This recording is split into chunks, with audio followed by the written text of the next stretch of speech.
por título O Banquete do Rei Belsazar, a Mão Misteriosa. Aleluia. O rei Belsazar deu um grande banquete a 1000 dos seus grandes e bebeu vinho na presença dos 1000.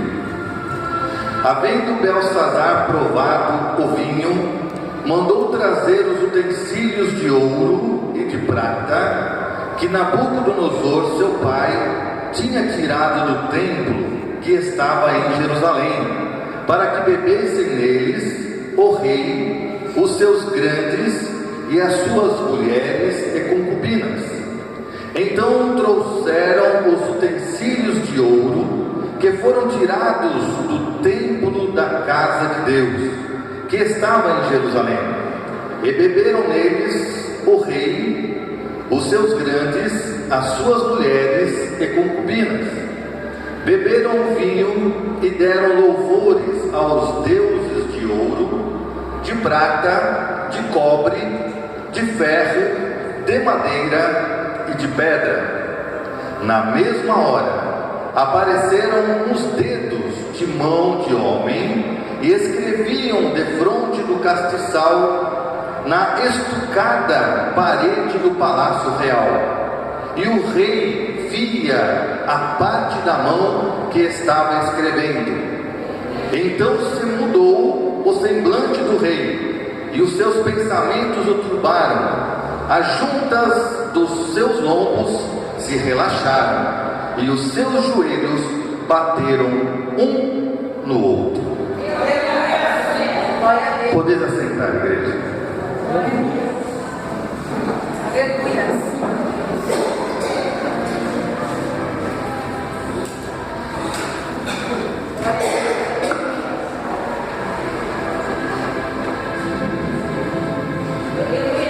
O texto bíblico, ele relata uma passagem, acredito eu, muito conhecida dos irmãos. Esse período histórico, ele está retratado, e eu quero dizer que pela inspiração do Espírito Santo, já esta noite foi mencionado, o período em que o povo de Judá, ele foi levado cativo pelo rei Nabucodonosor, e eles ficaram cativos pelo período de 70 anos. E quando eles foram levados pelo rei Nabucodonosor, ele destruiu Jerusalém, derribou tudo e levou cativo o povo de Judá. E lá eles ficaram por cerca de 70 anos e levaram muitos da casa de Israel, no caso Judá, e aí levaram muitos príncipes daqueles que acompanharam, dentre eles Daniel, estima-se que ele tivesse mais ou menos uns 15 anos de idade quando ele foi levado cativo por Nabucodonosor. E ele foi colocado para ser preparado na comitiva no palácio de Nabucodonosor, então rei da Babilônia. E esse período histórico, ele retrata exatamente isso. Toda a história de Daniel durante aproximadamente 68 anos, aonde Daniel estaria mais ou menos nesse momento com os 80 anos de idade.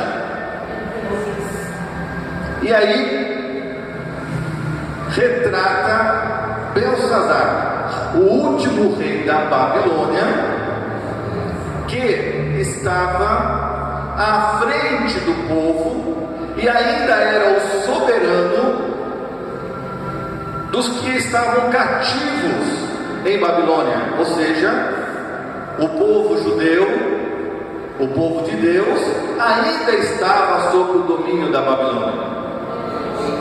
E ele estava então dando uma festa. Não era uma festa qualquer, uma festa para 1000 dos seus grandes. E ele, envolvido naquela festa, bebendo muito vinho, ele teve a infeliz ideia de pedir para que fosse buscado os utensílios do templo de Jerusalém para ser usado como recipiente para servir o vinho, para colocar então à disposição dos maiorais, de suas mulheres e concubinas, e ali fazer parte, me perdoem a expressão, daquela orgia, que eram as festas destinadas e elaboradas pelo povo da Babilônia. Belsazar, então, rei, ele começa a usar e servir daquelas taças, utensílios. Eu fico imaginando, queridos, os utensílios, alguém pode dar um nome genérico para qualquer coisa que você utiliza em um determinado lugar. Se eu for falar quais são os utensílios desta igreja: cadeira, púlpito, ventilador, né? Tudo que está aqui, ó. Então, mas para beber vinho, eu usaria uma cadeira para beber vinho? Eu usaria um ventilador para beber vinho? Eu usaria taças, usaria vasos, usaria recipientes que dessem para utilizar como algo de se beber. E eram utensílios de ouro, prata, bronze, eram utensílios consagrados a Deus. E ali ele então começou a se fartar com a comida, com a bebida, quando de repente uma mão aparece na escada, na parede, no gesso, onde você quer imaginar, e começou a escrever. Diz a palavra que o rei, ele ficou pálido, ele ficou assombrado. Diz que seus joelhos tremiam, e ali ele ficou amedrontado. Ele viu o dedo de Deus.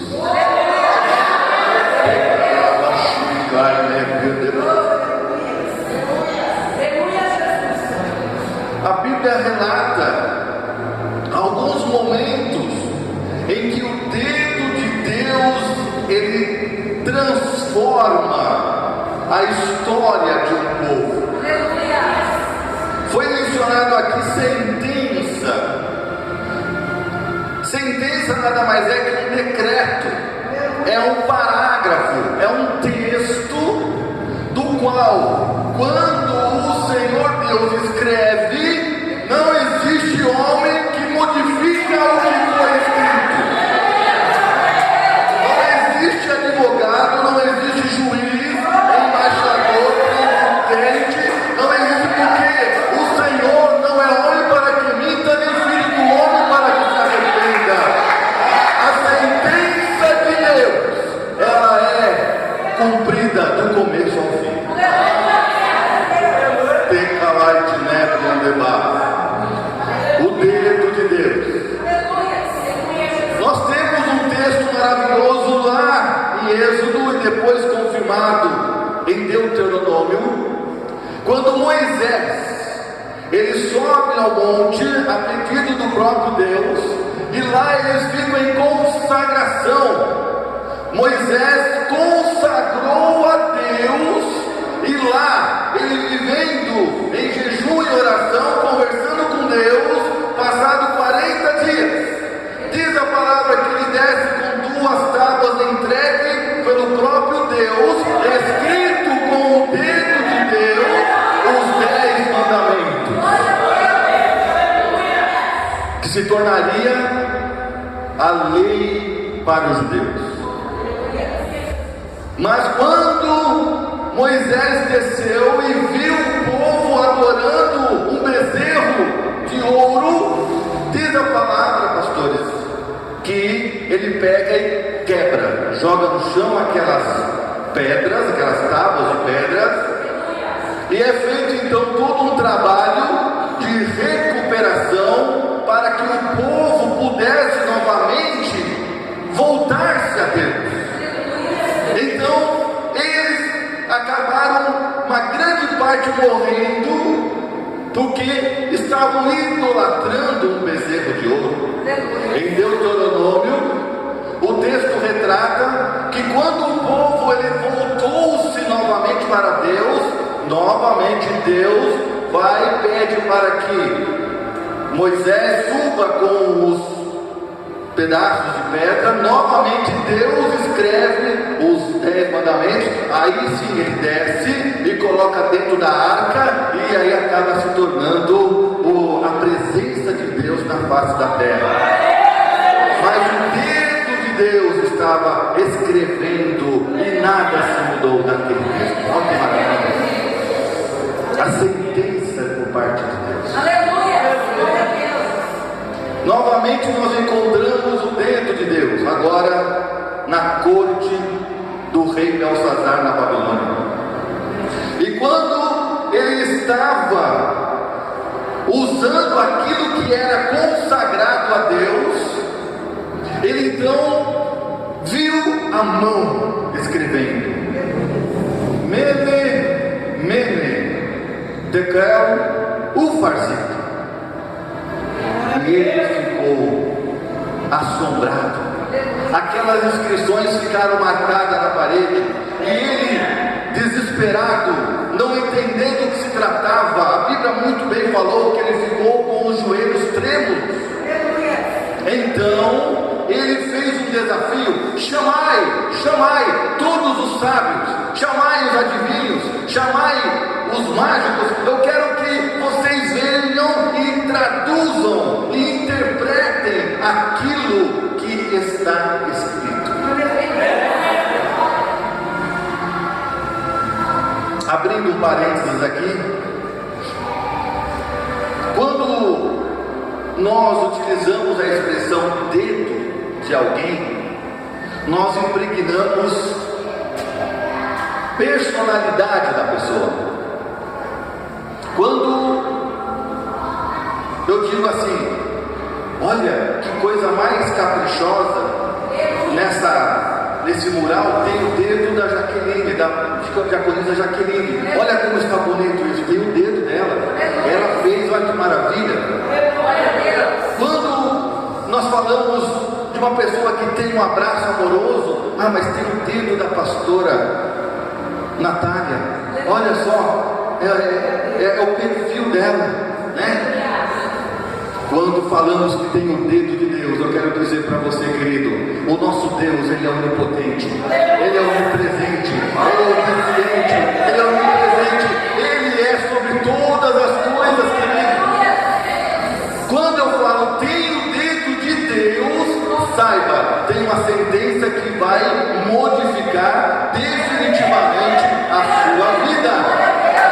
E nessa noite eu quero dizer, profetizando, hoje tem o dedo de Deus sobre a sua vida. Não pode ser diferente aqui nesta noite, querido. Aonde há a presença de Deus, até a tristeza salta de alegria. E você está contente na presença de Deus. E voltando ao texto, louvado seja o nome do Senhor. Eles não entendiam. Chamaram então os sábios, chamaram os sátrapas, que era o termo utilizado para aqueles que eram direcionados a ser o chefe dos adivinhos, dos magos, do pessoal ali que eram seus conselheiros espirituais. E ele falou assim: aquele que discernir, que interpretar, que ler o que está escrito, dá-lhe uma capa, uma corrente de ouro e será o terceiro no meu reino. Então, eu tenho para mim que entre aqueles adivinhos, aqueles senhores, conhecedores, eles começaram então a querer entender, mas eu quero dizer uma coisa: as coisas do céu, só aqueles que são lavados e remidos no sangue do Cordeiro é que conseguem compreender. Pode chamar juiz, advogado, desembargador, presidente, as coisas de Deus, só você, querido, que está com a marca de Deus no seu coração, é que sabe o que está acontecendo. Por isso o mistério de Deus é para nós, louvado seja Deus. Chamados loucos, ai que maravilha. Então, ele já estava desesperado. Aí aparece a rainha mãe, Nitocris. Rainha mãe, que era mãe do rei Belsazar. Até então, Nitocris casada com Nabonido.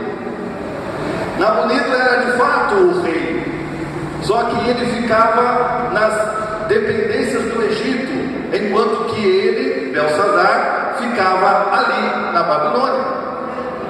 Aí Nitocris falou: ó meu rei, não se desespere. Nos tempos do seu pai, Nabucodonosor, que na verdade era o seu avô, só para deixar bem claro, quando eles falam pai, ele se refere a descendente. Então, nos tempos do seu pai, Nabucodonosor, havia um homem que ele tinha um espírito de excelência, tinha um espírito da parte dos deuses, e ele fez com que houvesse uma interpretação na época em que teu avô teve um sonho. Ele sonhou que havia uma estátua com cabeça de ouro, com ombros de prata e assim sucessivamente, e ele, sem falar nada para ninguém, esse homem, ele foi e interpretou o sonho. Belsazar começou: mas quem é esse homem? Quem é? Esse homem se chama Daniel.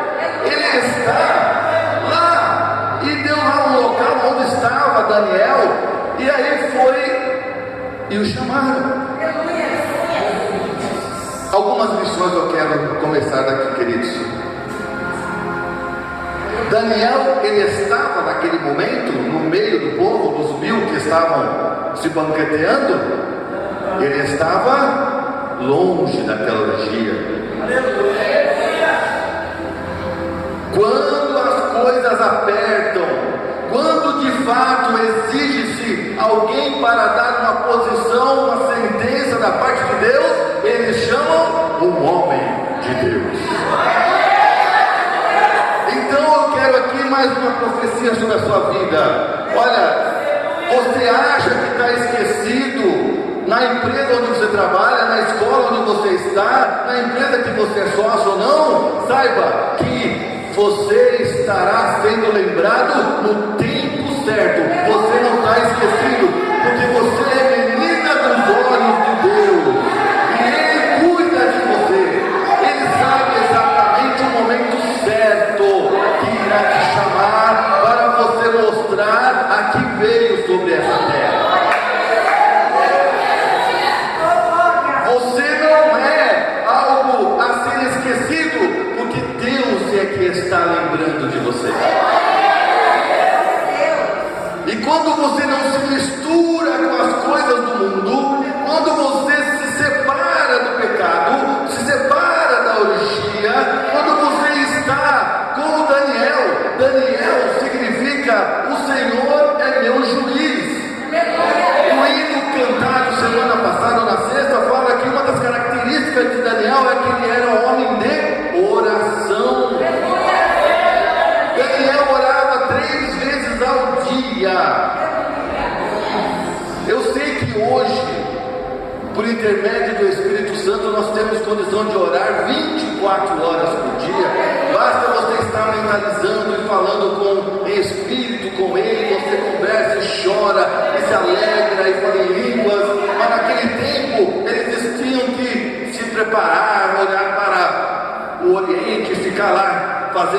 meditações, olhando para Jerusalém e fazendo todas as suas meditações para falar com Deus, mas ele era um homem separado. E quando a coisa apertou, pastor,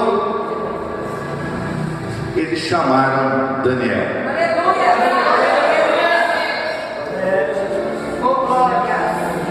Quando começa alguma coisa ruim acontecer na sua família, não sei se é problema de ordem financeira, problema de ordem espiritual, problema de ordem de saúde, quem que eles chamam? Vocês. Chamamos Daniel presente aqui, louvado seja o nome do Senhor, porque sabe que você é um vaso do Senhor. Um vaso consagrado ao Senhor. E aquilo que é consagrado ao Senhor, o Senhor usa e faz acontecer o milagre. Louvado seja o nome do Senhor. Daniel foi chamado na presença do rei Belsazar e se colocou lá. A primeira coisa que ele fala: louvado seja o nome do Senhor. Olha, eu dispenso essas oferendas. Olha que coração, irmãos. Provavelmente muitas pessoas pregam pelo valor, eu vou chamar de cachê, tá? Não sei o nome que dá para quem recebe um dinheiro porque prega, né? Não quero nem entrar nesse mérito, mas tem gente que prega pelo valor, tem gente que prega pelo que vai ganhar. Tem gente que faz alguma coisa pensando no prêmio. Mas Daniel, a primeira coisa que ele falou: olha, eu não quero a capa, não quero a corrente de ouro, não quero nem ser um terceiro. Não quero. Mas uma coisa eu quero, rei, quero te lembrar. Teu pai, falando do rei Nabucodonosor, quando ele estava na direção da Babilônia, à frente da Babilônia, teu pai, ele também teve um momento em que ele se orgulhou, se encheu de razão, mas Deus o humilhou e o fez comer capim, se transformou em um animal.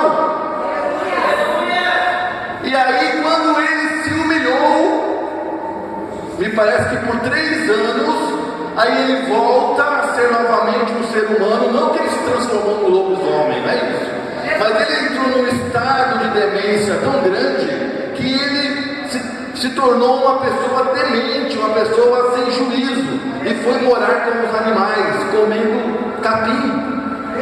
E quando ele volta em si, ele reconheceu que o Senhor é realmente o Deus de Israel e também da Babilônia.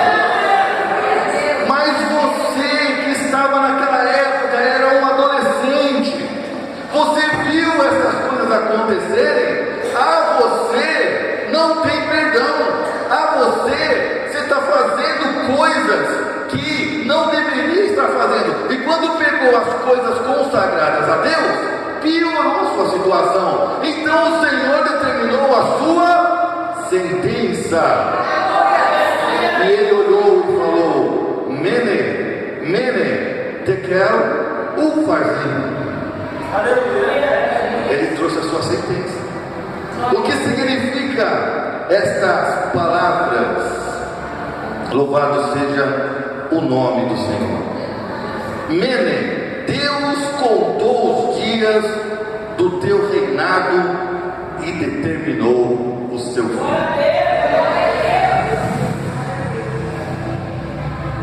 Irmãos, nós vivemos uma igreja que estamos vivendo o fim dos tempos. Eu creio que a nossa geração é a geração do arrebatamento da igreja. Falta quase nada, queridos. Falta quase nada para o arrebatamento da igreja.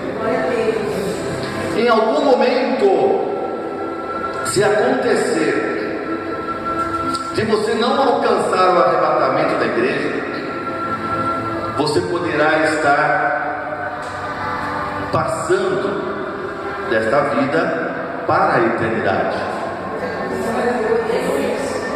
E aí, como será que o Senhor, o que é que você vai entregar ao Senhor pelo bem daquilo que você tem feito durante a sua vida?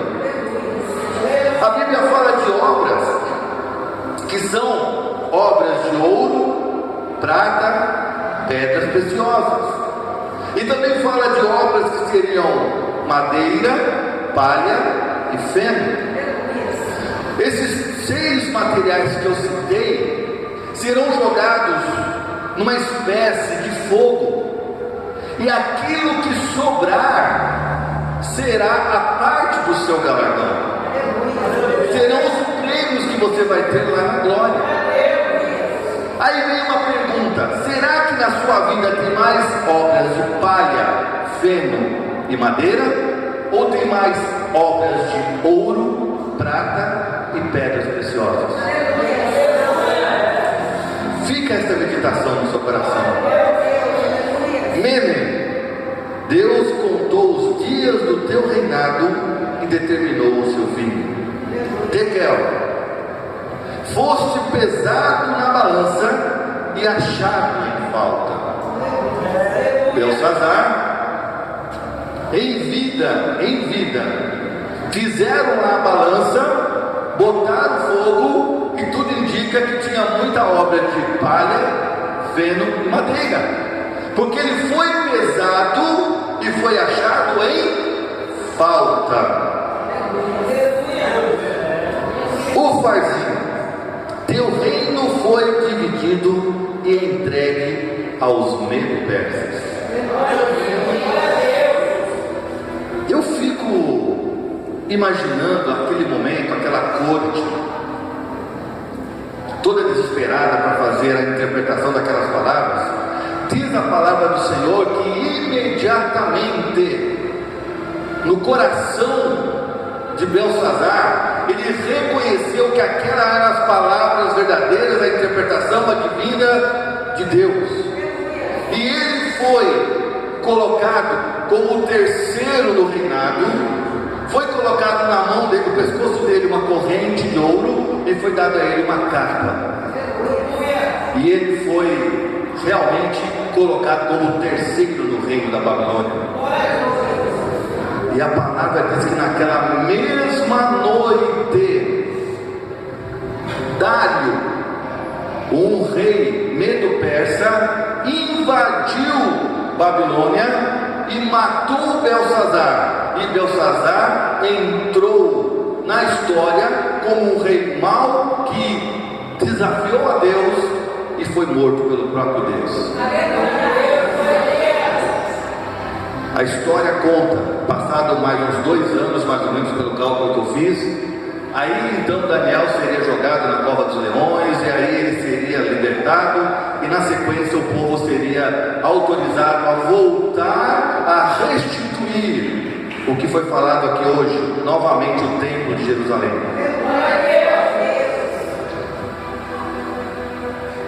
E tem uma outra passagem, querido, que eu quero que vocês vejam o dedo de Deus.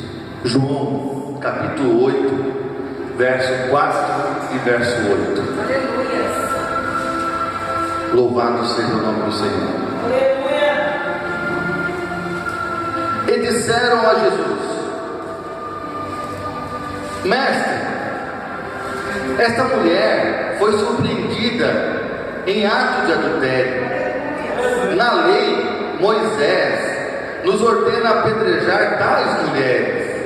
E o Senhor, que diz? Eles estavam usando essa pergunta como armadilha, a fim de terem uma base para acusá-lo. Mas Jesus inclinou-se e começou a escrever no chão com o dedo.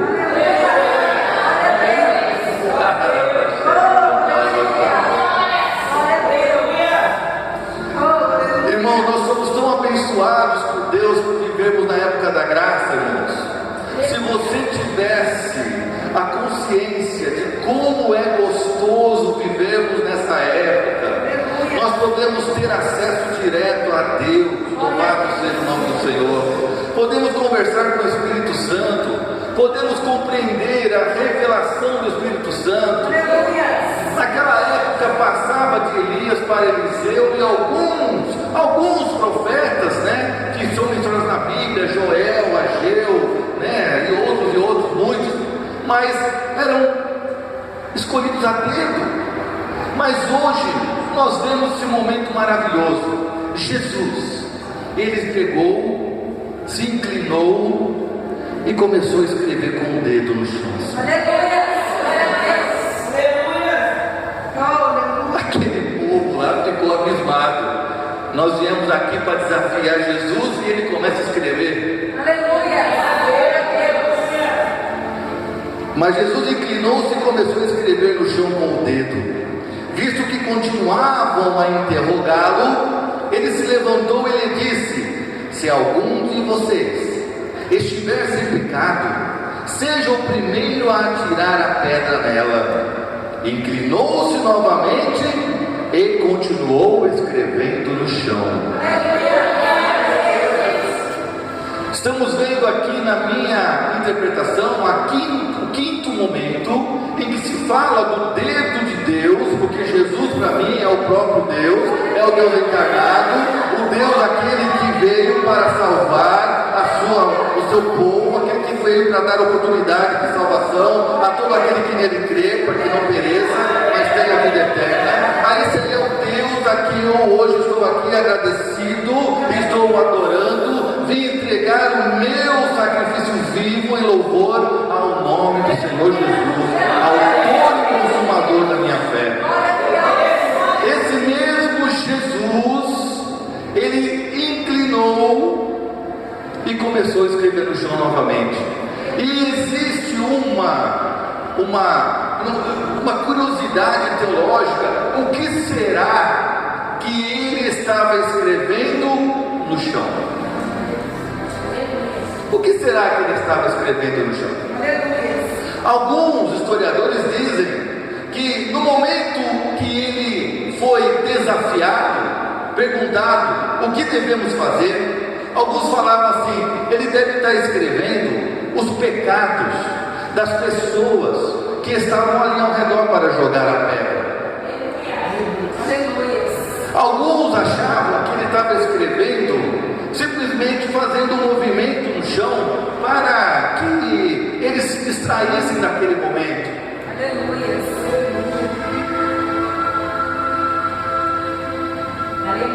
Mas eu quero trazer para vocês a revelação que Deus me trouxe. A live de Nebre and the Bass. João 19:30.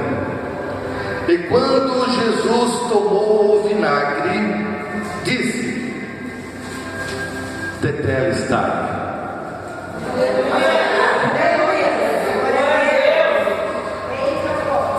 Tecai to Nebre and the Bass.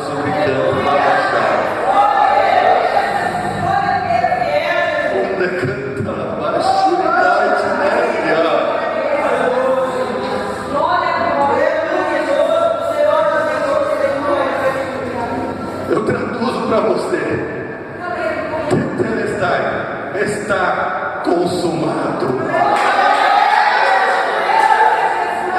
Eu tenho para mim que quando aquele homem queriam apedrejar aquela mulher, aqueles homens, Jesus também em aramaico, da mesma forma como estava escrito Mene Tekel Fazim, que era em aramaico, naquele momento em aramaico o Senhor Jesus escrevia Tetelestai. Ele dizia assim: olha, pode fazer o que quiser com essa mulher, porque falta poucos dias, eu vou vencer o pecado, eu vou vencer a morte, eu vou fazer com que todos sejam salvos e levados ao céu por intermédio do meu sangue, porque está consumado. Eu vou falar mais, queridos. A Bíblia fala que não foi encontrado pecado em Jesus Cristo. A Bíblia fala que o salário do pecado é a morte. João 19:30 diz: e quando Jesus tomou o vinagre, disse: está consumado, e inclinando a cabeça, entregou o Espírito. Queridos, poderiam fazer o que quisessem com Jesus, porque a morte não conseguiria jamais alcançar o Mestre. A morte não alcançaria o Filho de Deus, porque Jesus, ele não pecou. Está consumado. A vitória é nossa, é pelo sangue de Jesus. A vitória é nossa, querido. Jesus venceu a morte, e você agora é um vencedor junto com Ele.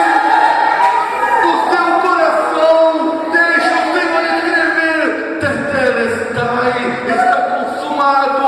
Não existe mais nenhum acusador sobre a sua vida, querido. Não existe. Diferente da época lá de Belsazar, ele foi condenado porque ele utilizou-se dos utensílios da casa do mestre em Jerusalém. Mas hoje eu quero te dizer, querido, quem é o utensílio da casa do Senhor? É você, é você, é você, é cada um de nós aqui. Estamos há uma semana falando de vaso. A diaconisa falou que nós somos vaso. A Bíblia fala que nós somos vaso. Eu quero saber aqui, quem é vaso do Senhor? Fica de pé, fica de pé. Quem é vaso do Senhor? Quem é vaso do Senhor? Consagrado ao Senhor. Consagrado ao Senhor. Eu quero pedir agora que o departamento de louvor possa louvar ao Senhor.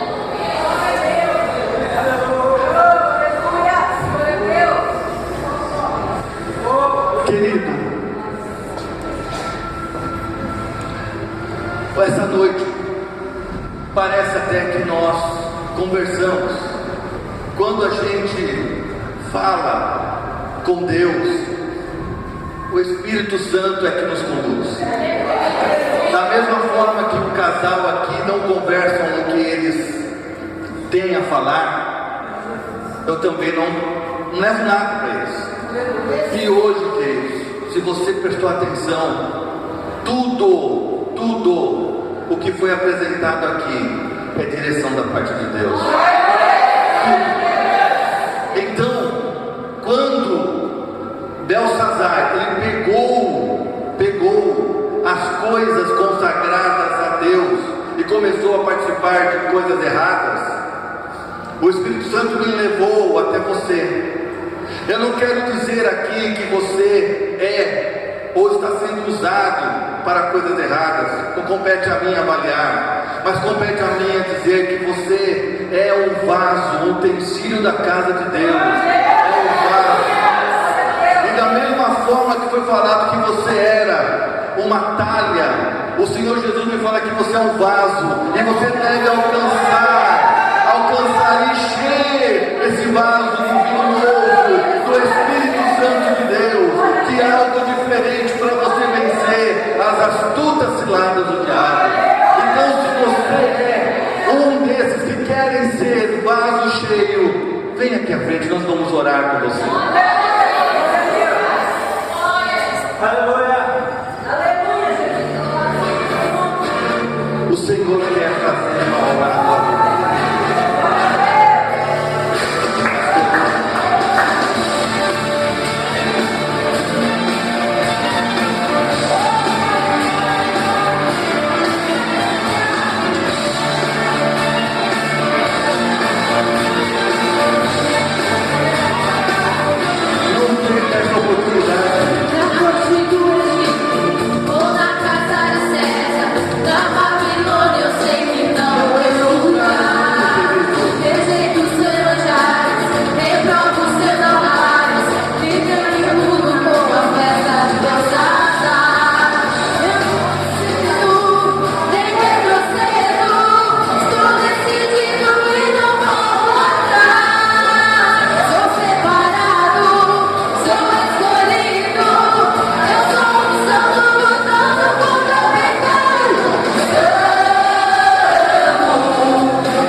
Deus, deixe-se tomar pelo Espírito. Permita que o Senhor Jesus, Ele escreva no teu coração, tetelestai, que você possa reconhecer que está consumado. Não há mais nada que te condene, querido. Existe o poder de Deus na sua vida. O inimigo é mentiroso, ele fica jogando na sua cara sobre coisas erradas. Mas o Senhor Jesus levou tudo na cruz do Calvário. Nosso pecado. Ele levou.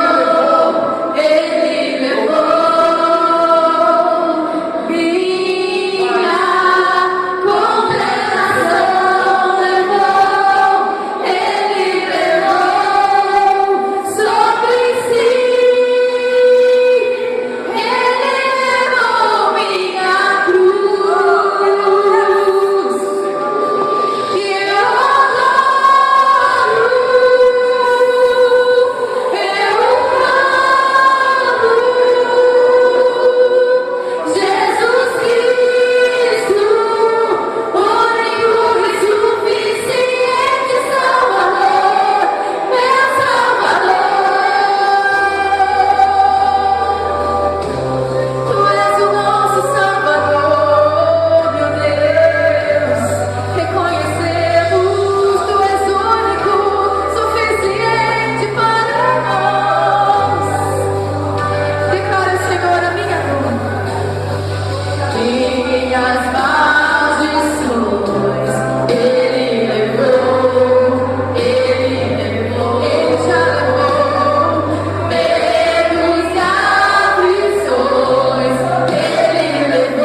Aleluia.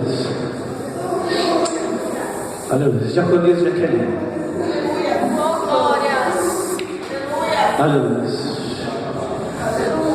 Pega uma cadeira ou alguma diaconisa fica atrás dela. Aleluia. Aleluia. Põe a mão no coração. Porque o Senhor Jesus, Ele está liberando uma sentença de cura sobre a sua vida. E para você saber que é...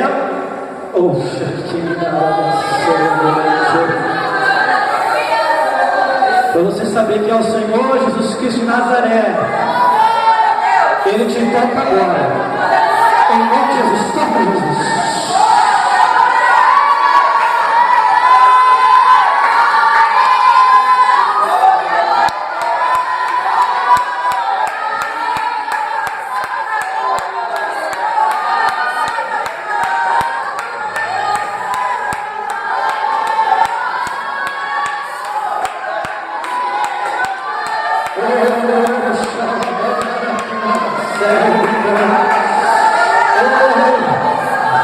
Abre os teus olhos espirituais nessa noite. O Senhor Jesus está fazendo uma transfusão de sangue, meu amado.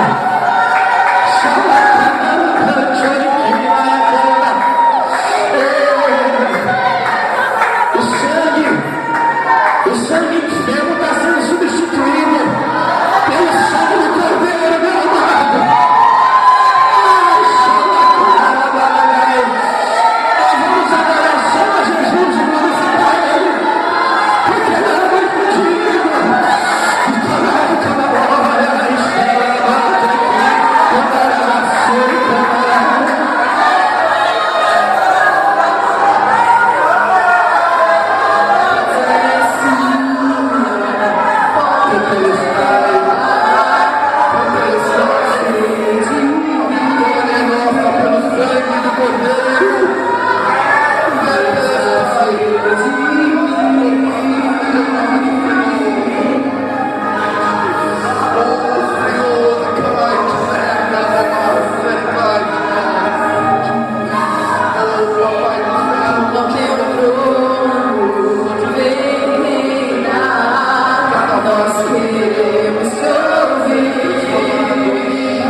Senhor Jesus ainda quer fazer algo aqui grande aqui nessa noite.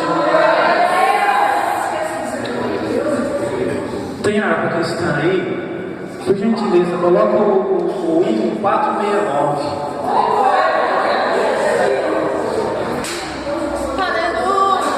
Por gentileza, amado, todos fiquem encostados na cadeira. Aleluia. Todos fiquem encostados na cadeira. Aleluia. Põe os microfones aqui, por favor. Deixa eu ver se é esse mesmo. Põe pra nós aí. Aleluia, Jesus. Aleluia. Santo, santo, santo é teu nome. Aleluia. Glória a Deus. Amado, nós vamos cantar aqui esse hino,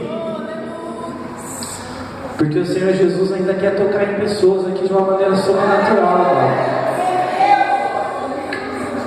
O Senhor Jesus, Ele está querendo se manifestar aqui neste lugar. Então, quem quer ser tocado pelo Senhor Jesus nessa noite? Como você nunca foi tocado, então segure na mão do seu irmão, amado. Aleluia. Segure na mão do seu irmão. Cuidado no microfone. Ou põe aqui ou na cadeira aí. Cai no chão. Aleluia. Amados, vamos adorar esse louvor. A gente vai ensaiar primeiro. Põe no próximo. Ó, o coro, esse aqui é o coro. Então o coro é tranquilo. O coro é assim: glória, glória, aleluia. O meu nome ouvirei Jesus chamar. Glória, glória, aleluia. Eu espero ouvir Jesus a me chamar. Aprendeu? Bem forte agora, vamos lá. Glória, glória, aleluia. O meu nome ouvirei Jesus chamar.